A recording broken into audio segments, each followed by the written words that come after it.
If you've seen my video on crawl control, you know that you can use it in just about any situation.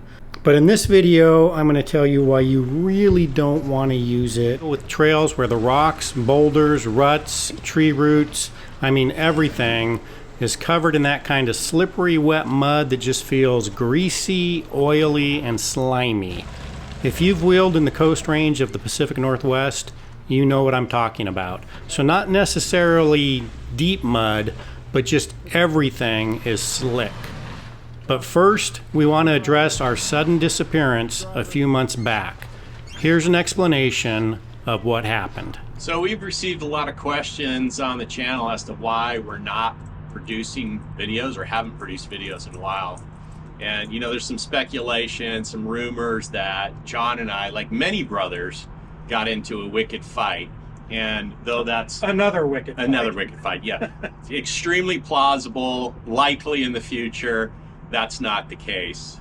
Some of the other rumors were that I was dead, and that's a lot closer to the actual reason. You took a break. So I took a break. That's a good one. So back in September, I was actively engaged in one of my other loves, which is motorcycle riding, and had a little mishap. So I hit a guardrail at about 55 and basically broke my knee in half on the left side and shattered everything in my left 75. Wrist. I've seen the video. So I've been on the mend, and you know, good news is I'm doing well. Still on crutches. How many surgeries? I'm at 5 right now. I've got 1 more. How many titanium bars did you have sticking out of your legs? There's a lot of hardware. Between my knee and my wrist, there's a lot of hardware.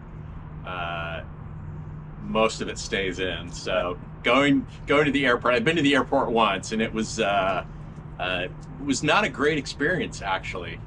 TSA was not compassionate, but that's another story. So good news. I'm on the mend. Hopefully by this summer, I'm like actively engaged in more off-roading activities, producing content with my brother, and yeah, I mean, that's the... Yeah, I've seen the video. His impact was at about 75 miles an hour. The leg just snapped. That's the part I don't understand. I've been in multiple motorcycle accidents. I wrecked on Monster Hill. You did? My motorcycle just went boom, boom, boom, boom, boom. Yeah. Destroyed the motorcycle. I walked away from it. I've been hit by a car, hit a barbed wire fence in a night race. Yeah, lucky to be alive. Never broke a bone. He must be a delicate flower. That's all I can say. I have no rebuttal. I have no argument. But yeah, I love your brother, and yeah, I'm just grateful. He's lucky to be alive. He missed a head-on collision by that much. By amazing maneuvering. Not his fault either. Unfortunately, the entire accident was caught on video, which we are not going to show because I don't want the judgment. But yeah, it was something I get to relive every time I watch the video. But good news, you know, I'm upright, on the mend, going to make a full recovery. Looking forward to getting back out. Yeah, doing some off-roading. Looking forward to having some fun together. My wife is desperately eager for me to leave the house and go do something. And we are desperately eager too. Yes. To go have some fun. For sure. So, thanks for hanging in there with us. We'll see you soon. Well, if any of you have been through a recovery process like the one Steve's going through, you know it's not a passive experience. You don't just sit at home and get better. It's a lot of hard work, physical therapy, and pain just to get back to your baseline. And for Steve, that process will be about a year of hard work.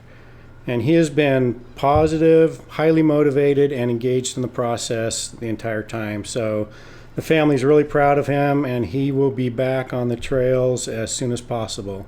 Love you, brother. Can't wait to have you back on the trails. So this trail I did with my son Sam. Too lazy to disconnect my sway bar.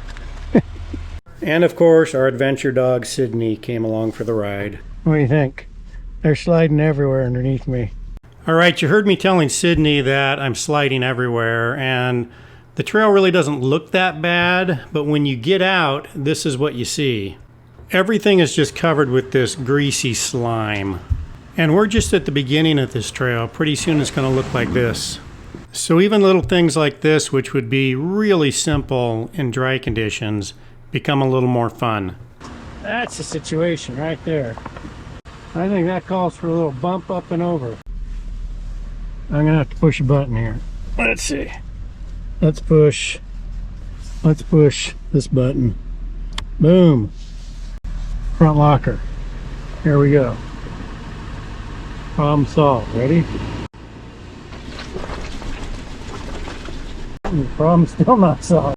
Well, we eventually got going, and what I want to do in this video is give some tips on how to handle these types of trails, because you're going to use some techniques that are different than what you would use in deep mud, and techniques that are different than what you would use on dry rocks.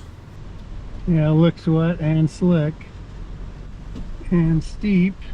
I guess the way to explain this is that you're going to want to start with your playbook for rocks and boulders. And you're also going to want to get your playbook for deep mud. You're going to use both of those as reference points, but you're also basically going to throw both of them out the window. What do I mean by that? Well, for example, normally for rocks and boulders, when they're dry, you want to pick a line that keeps your tires on the top of the rocks. This keeps your undercarriage high and clear from damage. Well, in wet, greasy, oily, slick conditions, when the rocks are covered in wet clay, you're not going to stay on the top of the rocks. In fact, your line is going to change in real time as you slide off of a rock, then grab some traction, and if you have too much throttle input, the rear of your vehicle is going to try to swap places with the front of your vehicle, and you're going to find yourself in a whole new line. That's why greasy trails are so challenging to drive through.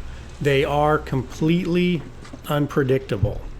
The course will dynamically change in real time as you slip off rocks into new tracks, suddenly grab some traction, and bounce up a staircase only to spin sideways in the greasy clay at the top. So tip number one is know what you're up against. At least get a good look at the trail or pre-walk the section, know the bailout points, and know where you can winch from.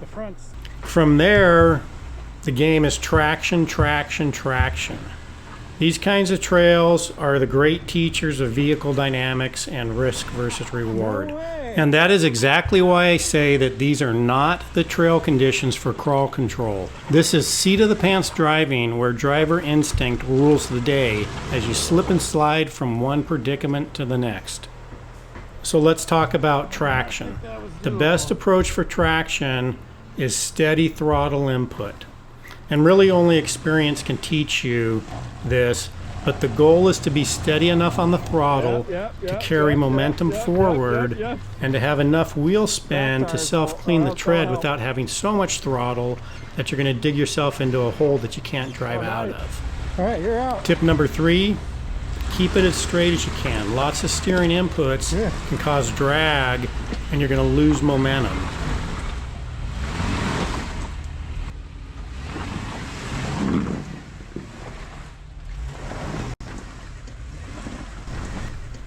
Tip number 4, don't be afraid to back up or rock the vehicle back and forth.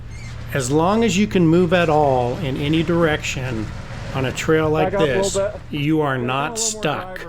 If you are not stopped, if you can move in any direction, get yourself pointed in a different line and keep trying. Back it up and come driver.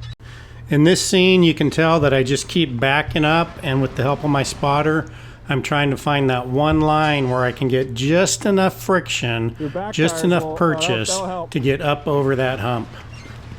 Tip number 5, bump it. In this scene, I was lucky the front axle went right over the rocks, but I had to back up and give it a little bump to get the rear axle up Nice. over the rocks. So you can always back up and try bumping up and over something. But watch those CV axles. You don't want to have a fast spinning tire come down and land hard on something. That's how you break a CV. Also, as the coefficient of traction changes, it can cause a wheel to grab and it can throw the vehicle out of line or into an obstacle. So you just want to watch that. Well, here at the end, I'll mention one other thing that's different than normal mud trails. Typically, the normal convention with mud is avoid the ruts, because at the bottom of a rut, you're going to find soft, gooey mud. And these kind of slimy trails, you're going to follow the fall line. The vehicle is going to go where it's going to go. And there's not a lot of deep mud. So typically, you're going to end up in the ruts, and that is where most vehicles travel. And so, as it turns out, that's where the least gooey places are. So you end up finding a lot of actually good traction there. So that's oily, greasy trails. It's all good fun, guys. Thanks for watching.